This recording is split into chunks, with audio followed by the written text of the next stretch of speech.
bonsoir et bienvenue à tous dans l'actualité aujourd'hui.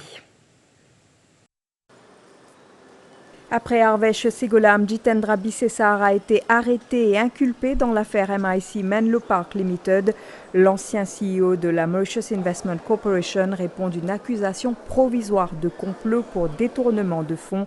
Il est en liberté conditionnelle. Également dans cette édition, cet entretien de l'ex-conseillère juridique de l'Union africaine. Namira Nem estime que la loi est du côté de la partie mauricienne sur le dossier Chagos. De nouveaux règlements pour la gestion et le fonctionnement des crèches à l'étude. Ils concernent entre autres les horaires et la formation des employés. Les gérants appelés à soumettre leurs propositions.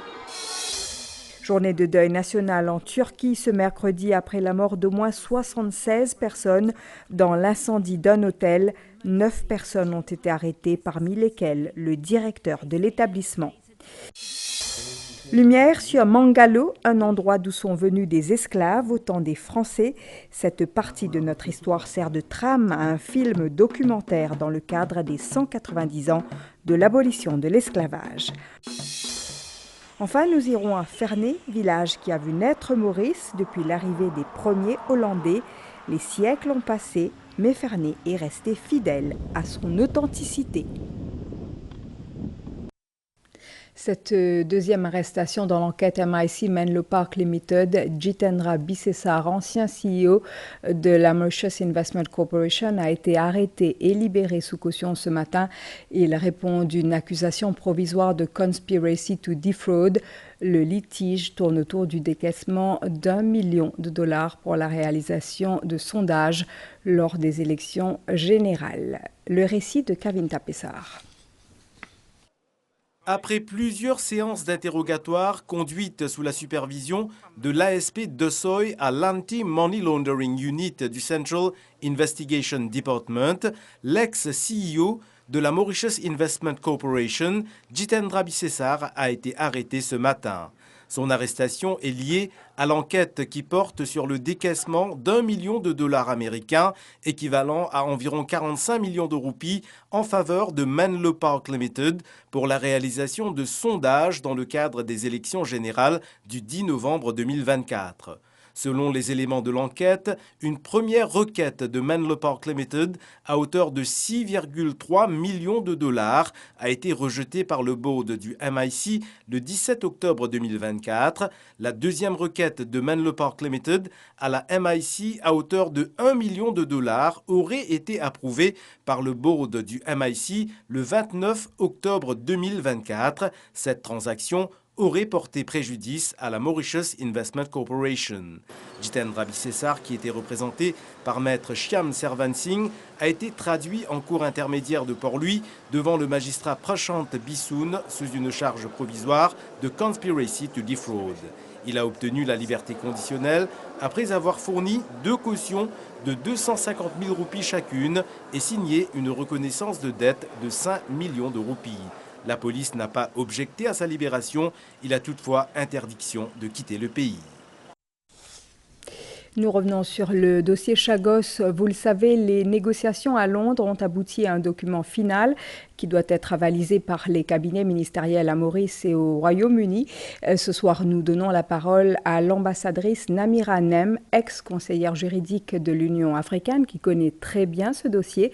Elle était notamment intervenue lors des auditions devant la Cour internationale de justice à La Haye en septembre 2018. Tout en soulignant les avancées réalisées sur ce dossier, elle précise que la loi est du côté de Maurice. Entretien réalisé par Megan Ponapanaken.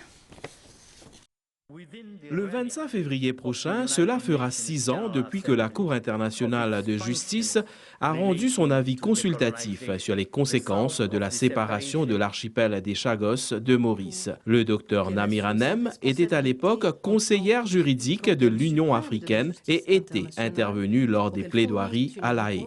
Ambassadeur Namira Nem, thank you for Du Caire, l'ambassadrice Nem accueille favorablement les derniers développements dans les négociations.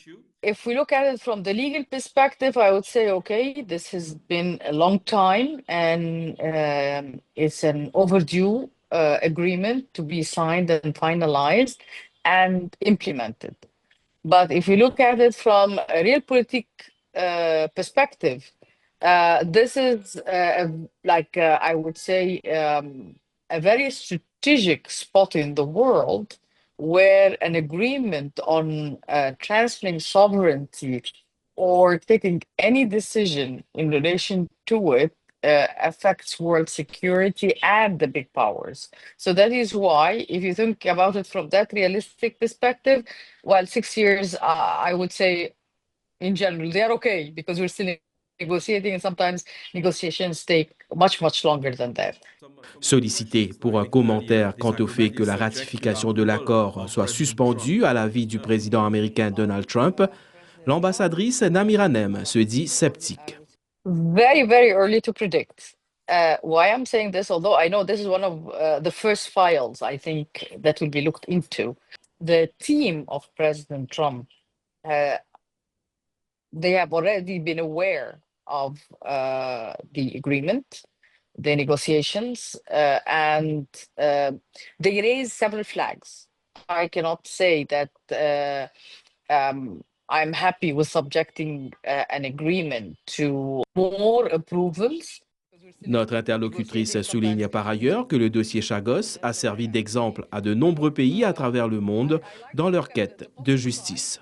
I'm optimistic of the changes around the globe, and specifically in relation to Chagos, because I think we opened the door to third world countries and those who were denied the rights to come speak out and know we still have our rights, and we want to uphold these rights, and we want even the major superpowers of the world to recognize our rights.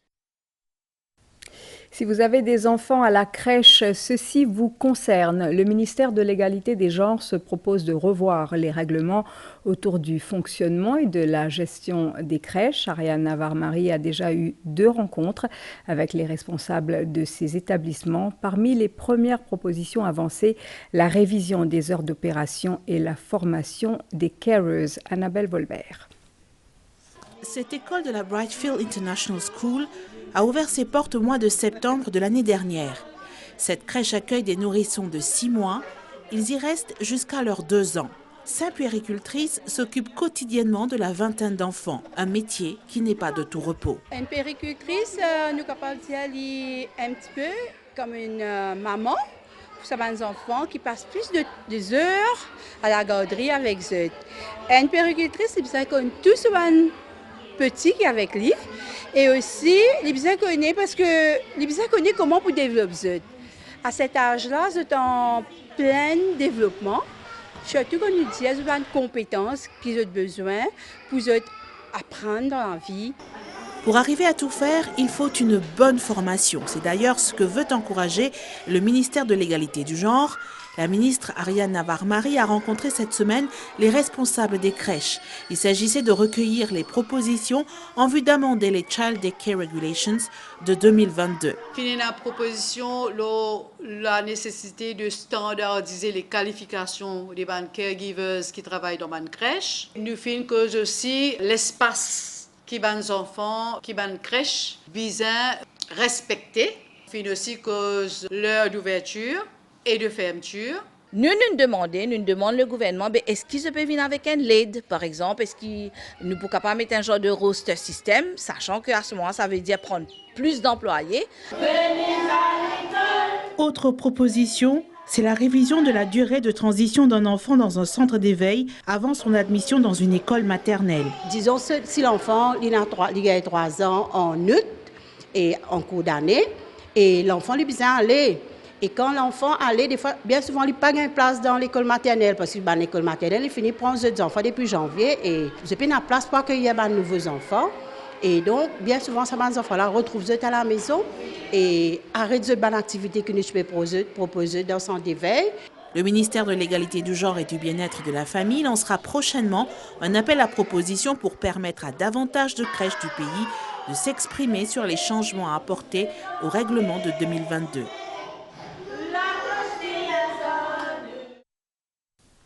Un deuil national est observé ce mercredi en Turquie après le terrible incendie qui a ravagé un hôtel dans une station de ski. Le bilan est vite monté à 76 morts. Une enquête dirigée par 6 procureurs doit déterminer les causes de ce feu, mais déjà des clients pointent du doigt des manquements au niveau de la sécurité. Le directeur de l'établissement a été arrêté, Farah Konaï. C'est tout ce qui reste du Grand Kartal, un établissement de luxe d'une station de ski située à Kartalakaya, dans le centre de la Turquie. Selon des témoins, le feu s'est déclaré vers 3h30 du matin, alors que la majorité des quelques 200 clients dormaient dans cet établissement de 12 étages. Ces témoins ont aussi souligné que les pompiers ont pris environ 1 heure avant d'arriver sur les lieux. Entre-temps, le feu, qui a démarré dans les étages supérieurs, s'est rapidement propagé au reste du bâtiment. L'établissement était apparemment dépourvu de tout système d'alarme. Nous l'avons senti, nous sommes descendus relativement tôt. Je dis relativement tôt parce que l'alarme ne s'était pas encore déclenchée. 2 étages étaient probablement en feu. Au moins 3 clients de l'hôtel ont trouvé la mort en se jetant par les fenêtres. D'autres ont essayé de s'échapper à l'aide de couvertures. Le ministère de la Justice turc a annoncé l'ouverture d'une enquête. 9 personnes, dont le directeur de l'hôtel, ont été arrêtées. À Ankara, le président Recep Tayyip Erdogan a donné l'assurance que tout sera mis en œuvre pour faire la lumière sur ce drame et pour demander des comptes aux responsables. À la State House ce mercredi, le président de la République d'Aram Gokul a reçu les membres du corps diplomatique.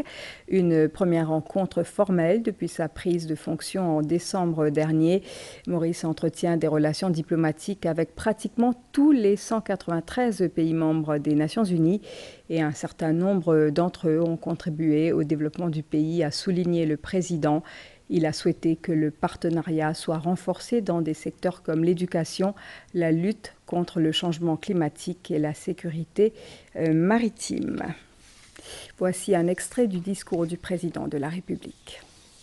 We will concert our efforts to develop closer economic relations between our countries and ensure an investment-friendly environment. Excellencies, a pragmatic and realistic approach in foreign policy has so far served Mauritius in its diplomatic relations with the rest of the world.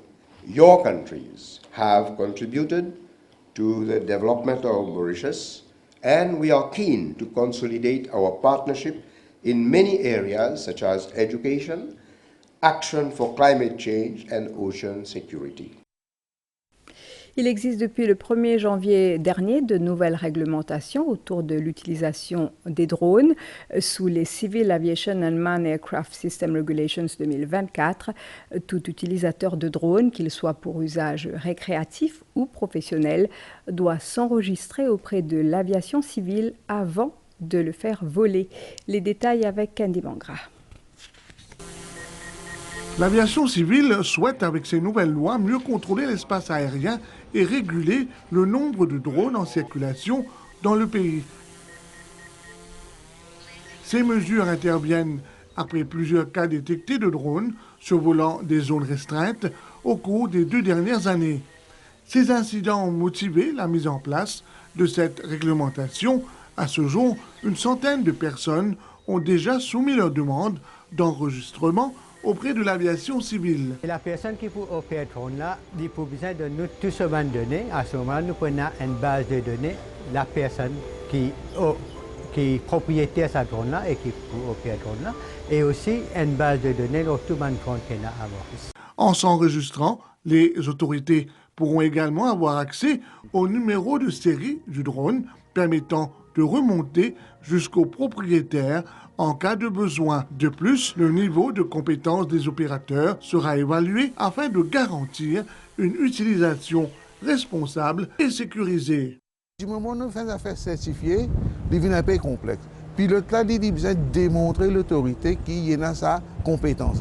Vous devez dire qu'il est final dans l'école appropriée, il fait une information appropriée, et quelqu'un finit, comme je dirais, recommandé avec l'autorité qui ça monsieur là maintenant, il est capable de faire une activité spécifique parce qu'il fait cette théorie et cette pratique.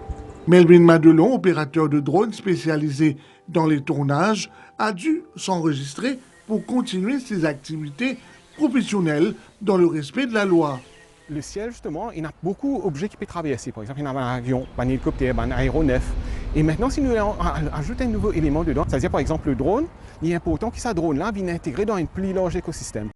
Il est important de noter que toute personne ne respectant pas ces règles s'expose à de lourdes sanctions. Du haut de ses 24 ans, Wikipédia accumulerait plus de 15 milliards de vues par mois.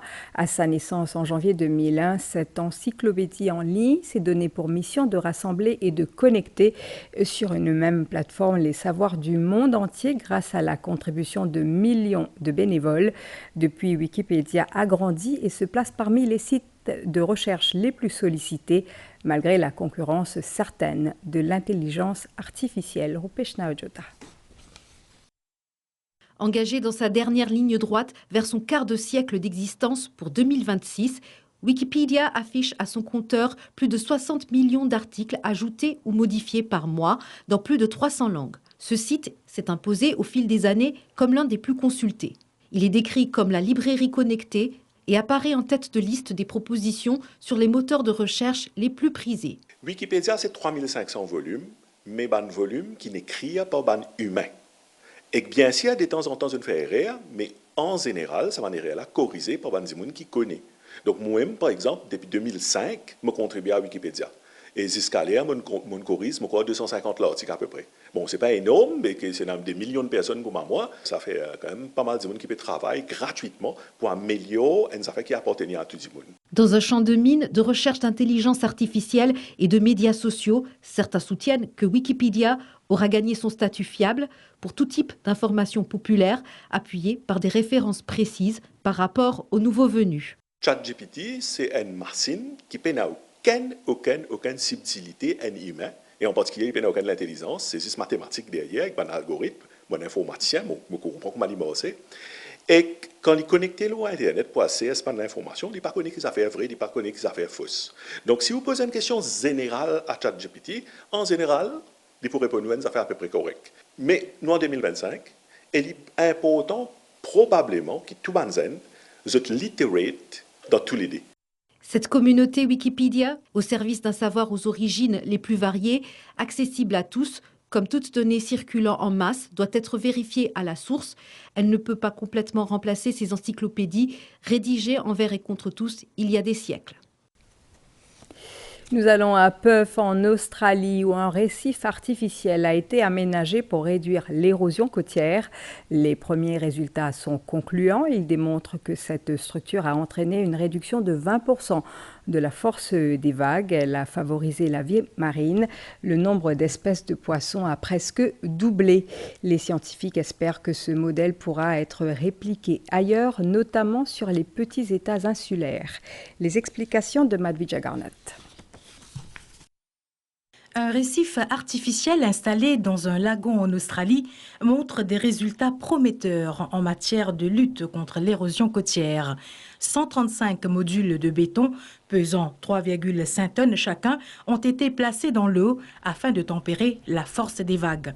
Les premières indications montrent que les modules ont réduit la force des vagues de 20%. Ils ont également créé un environnement propice à l'épanouissement de la vie marine. Un modèle certes intéressant, explique le professeur Bagouli de l'Université de Maurice, mais à court terme, compte tenu de la montée des vagues. Là, nous pouvons expecter de 0,25 mètres à 0,5 mètres augmentation jusqu'à 2050. L'année 2100, nous vous trouvons peut-être au moins 0,6 mètres augmentation du niveau de la mer. Mais ce qui peut arriver, barrage physique là pour en plastique. Mais le niveau de la mer va augmenter, ce qui peut arriver, ça vague, ce qui peut venir avec beaucoup d'énergie là. Finalement, il finit par tous nous zones côtières. Alors, il faut une solution pour quelques années. L'idéal, selon le professeur Bagouli, serait une combinaison de récifs artificiels et de coraux résistants. Nous avons pas un barrage physique, mais nous avons fait des plus vivants. Nous avons planté un corail. Le corail qui fait, il y a un ingénieur écologique. Les réingénieurs, ils continuent de grandir avec le niveau de la mer et ça, il peut donner une solution plus durable. Mais on peut choisir ban corail c'est qui tolérant en température c'est qui élevé et je pousse assez vite et non ban potentiel qui nous besoin explorer et nous besoin surtout guette ban sita et cette spécificité. Les chercheurs en Australie disent en effet être conscients que ce récif artificiel n'est pas la solution ultime en termes de lutte contre l'érosion. Mais c'est un essai, disent-ils, pour jauger l'efficacité d'un récif artificiel. Maintenant que le récif est entièrement installé, la prochaine étape consiste pour les chercheurs à continuer de mesurer la réduction des vagues obtenue en comparant la puissance des vagues du côté océan du récif avec les vagues du côté rivage. Il y a plus de 2 siècles de cela, des esclaves sont arrivés à Maurice, alors Île-de-France. Certains d'entre eux venaient d'un endroit appelé Mangalo, en Tanzanie. Des chercheurs sont tombés sur ce site lors des travaux pour cartographier les points liés à l'esclavage pour la région africaine. Ces recherches sont aujourd'hui mises en lumière dans un documentaire intitulé Mangalo 240 Years Later. Krishan Sitia. Réalisateur et scénariste, Joël Valéry a décidé d'entreprendre la mise en scène de Mangalo 240 Years Later pour faire connaître ce site qui se trouve en Tanzanie. On a refait toute l'entrée là. Mangalo is significant and deserves a place in our history books. Il représente un point d'origine important pour de nombreux Mauriciens qui sont descendants d'esclaves. Une source de peuplement direct de l'île Maurice qui a mené dans un village, dans un endroit côté d'une population qui me pensait qui reflète beaucoup la population contemporaine de l'île Maurice. Nous bisons montrer ça images. La localisation du village, connu sous le nom de Mgao aujourd'hui, n'a pas été facile pour les chercheurs. Le site n'apparaît pas sur les cartes modernes, malgré les vestiges du passé. Aujourd'hui, c'est un site-là, un petit village, mais à l'époque, il était un site qui typait export d'un esclave, pas seulement vers Maurice, mais aussi vers Seychelles et vers les Caraïbes. Pendant bien longtemps, nous patinons dans l'endroit spécifique quand un esclave est sorti. Donc ça, c'est un de bons exemples. Le projet sera présenté à Maurice en février lors de la conférence internationale sur les routes des personnes mises en esclavage de l'UNESCO. Avant de se quitter, nous partons pour Ferney, village au riche passé. Il a été témoin de l'arrivée des premiers Hollandais en 1598. C'est encore là qu'ont été introduits les premiers animaux et la canne à sucre de Java. Depuis, d'autres attraits sont sortis des terres de Ferney sans qu'elles ne perdent de leur authenticité. C'est une balade que nous propose Dinesh Siari.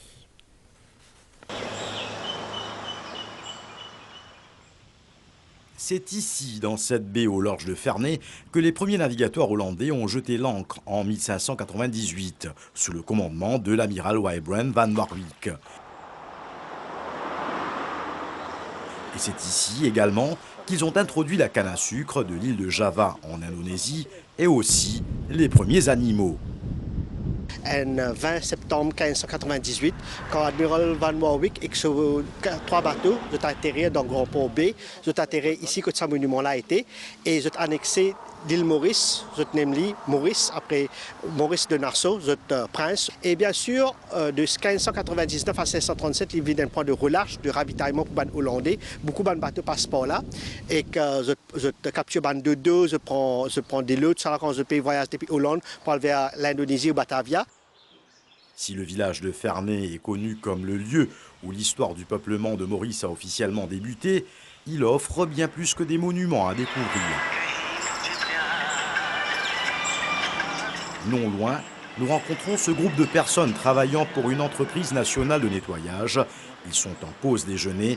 La plupart d'entre eux sont des habitants de la région.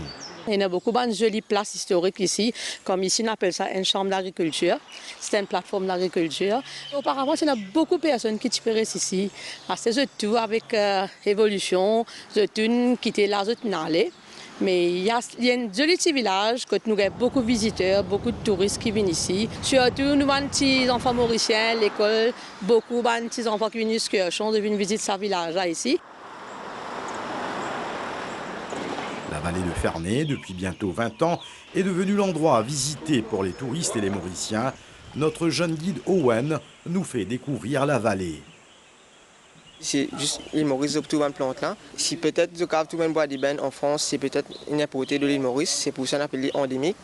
Et aussi ben oiseaux comme la quistrelle, la grosse catou vert, l'île endémique, nous relâche d'eux environ dans les années 2000. Et peut-être ici que je trouve ici.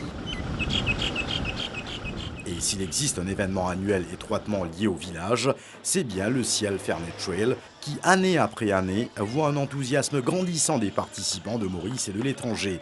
La première édition remonte à 2008.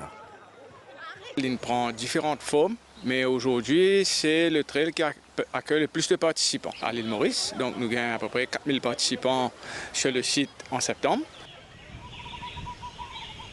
Ferney, premier site à accueillir les premiers occupants, plus de 425 ans de cela, qui aujourd'hui encore abrite une faune et une flore intactes, village qui respire le calme, le bon vivre. Une vraie beauté, madame, monsieur. Merci de votre attention. Passez une belle soirée. À demain.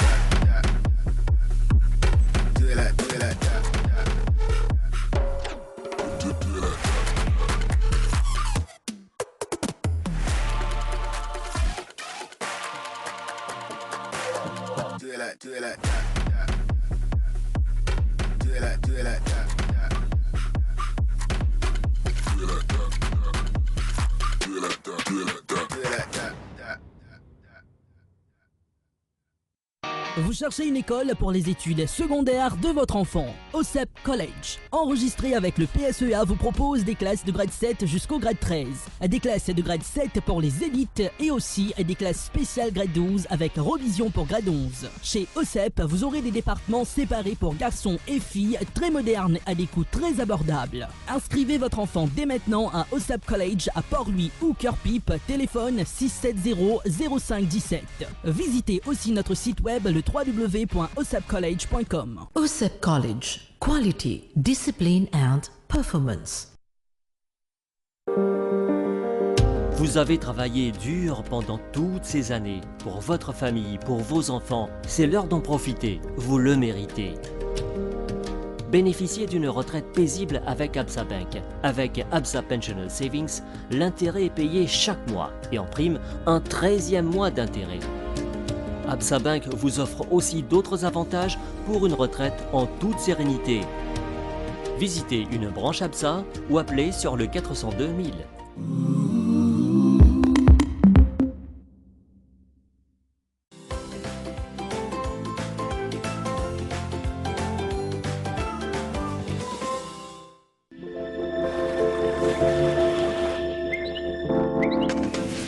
Un courant d'air chaud qui circule sur notre région occasionne des températures supérieures à la moyenne.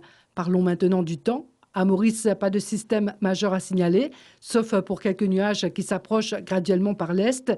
Ces nuages influenceront le temps local tard dans la nuit. Pas de système majeur à signaler également pour Rodrigue. À Agalega, quelques nuages venant du secteur est influenceront le temps local par moment. La carte synoptique nous indique la présence d'anticyclones situés loin au sud des Mascareignes et qui apportent un air relativement sec sur la région. Par conséquent, la formation nuageuse est limitée, ce qui entraîne de longues périodes d'ensoleillement durant la journée, expliquant ainsi la chaleur persistante et les faibles précipitations enregistrées dans notre région. Prévision. Tout d'abord pour Maurice, mi-couvert à parfois nuageux tard dans la nuit et tôt demain matin, avec des ondées occasionnelles, principalement à l'est et sur le plateau central. Essentiellement beau par la suite. La température minimale variera entre 21 et 23 degrés sur le plateau central et entre 25 et 27 degrés dans les régions côtières. Des développements nuageux sont attendus dans l'après-midi, principalement sur la partie ouest de l'île, avec des averses localisées. Ensoleillé ailleurs. La température maximale sera légèrement supérieure à la moyenne et variera entre 26 et 29 degrés sur le plateau central et entre 31 et 34 degrés sur le littoral. Le vent soufflera du secteur est de 10 à 20 km/h, mer agitée au-delà des récifs avec des vagues de l'ordre de 2 mètres. Rodrigue, ciel mi-couvert à parfois nuageux durant la nuit et demain matin avec quelques ondées. La température minimale variera entre 23 et 25 degrés, essentiellement beau au cours de la journée de demain. La température maximale variera entre 30 et 32 degrés. Vent du secteur est d'environ 20 km/h avec des pointes de 50 km/h. Mer agitée au-delà des récifs avec des vagues de l'ordre de 2 mètres. À Galéga, mi-couvert à parfois nuageux durant la nuit et tôt demain matin avec des ondées occasionnelles. La température minimale sera d'environ 25 degrés, essentiellement beau au cours de la journée demain. La température maximale sera d'environ 33 degrés. Un vent de 20 km/h soufflera du sud-est. Mer agitée avec des vagues de l'ordre de 2 mètres.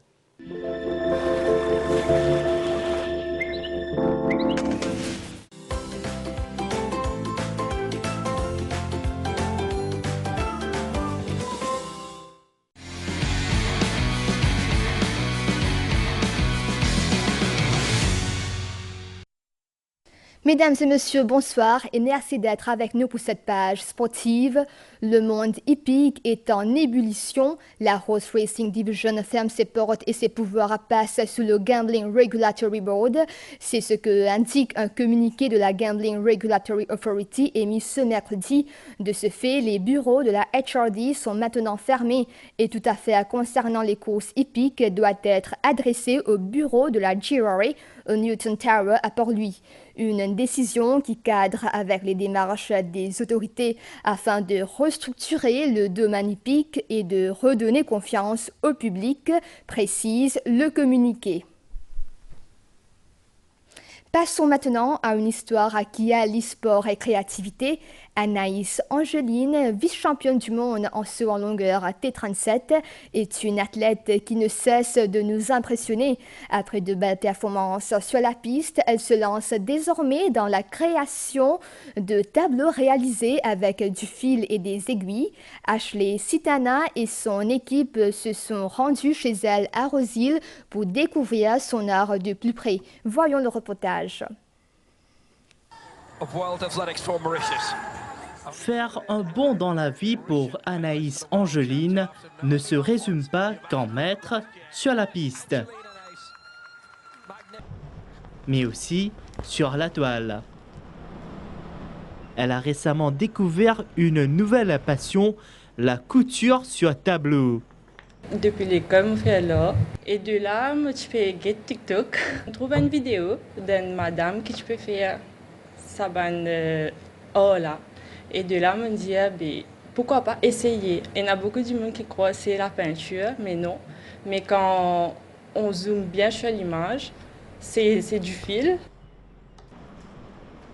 Chaque tableau est un rappel qu'elle peut se surpasser. Quand je suis petit, je suis un peu plus physiquement mal parce que je besoin mettre une plate pour redresser mes pieds. Et de là, je commence moche, on va dire mieux. Et quand même ça, mes parents ne font pas trop de différence au fait. Aujourd'hui, je montre à du monde que même si vous avez un handicap, c'est pas ça l'obstacle au fait. Pour Anaïs Angeline, sport et art ne font qu'un. Un saut à franchir, un tableau à réaliser. Football avec la 7e journée de Ligue des Champions qui a démarré hier avec 9 rencontres au programme. Liverpool poursuit son sans faute. À domicile hier, les Reds ont battu Lille par 2-1, mettant fin à une série de 21 matchs sans défaite, toutes compétitions confondues pour le club français. Salah a ouvert la marque à la 34e avant que David n'égalise à la 62e. Mais quelques minutes plus tard, Elliott a inscrit le but de la victoire pour Liverpool. La bande à Arne Slot est seule en tête au classement après 7 victoires en autant de sorties. Le mercredi 29 janvier, Liverpool affrontera le PSV Eindhoven qui est actuellement 16e sur les 36 équipes. Il y a toujours dans une affiche complètement folle, le FC Barcelone a arraché une incroyable victoire sur la pelouse de Benfica 5-4. Après cette journée, le Barça occupe la deuxième place avec 3 points en moins que le leader Liverpool. Les détails avec JC Ugara.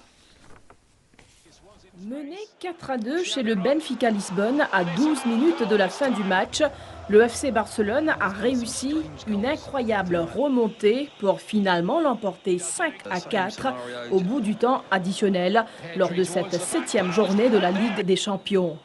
Une partie au dénouement historique, jamais une rencontre de C1 ne s'était terminée sur un score de 5-4 jusque-là depuis la création de la compétition.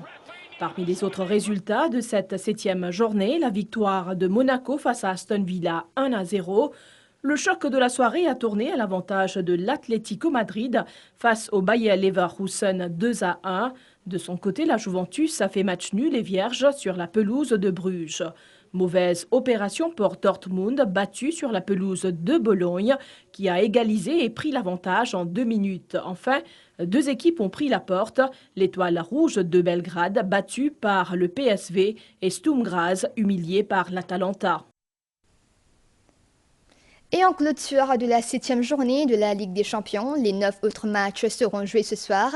Parmi les affiches phares, le Real Madrid, tenant du titre, accueille le club autrichien de Salzbourg. Les Madrilènes occupent un inquiétant 22e rang. Toujours à 0h ce soir, Manchester City seront en France pour affronter le Paris Saint-Germain et l'autre club anglais engagé dans la compétition, à savoir Arsenal, accueille le club croate du Dynamo Zagreb. Avant de terminer, je vous rappelle ces 2 matchs européens en direct sur MBC 11 et MBC HD ce mercredi. Feyenoord affrontera Bayern Munich à partir de 23h55. Jeudi soir, la Ligue Europa avec le match Lazio-Real Sociedad à la même heure.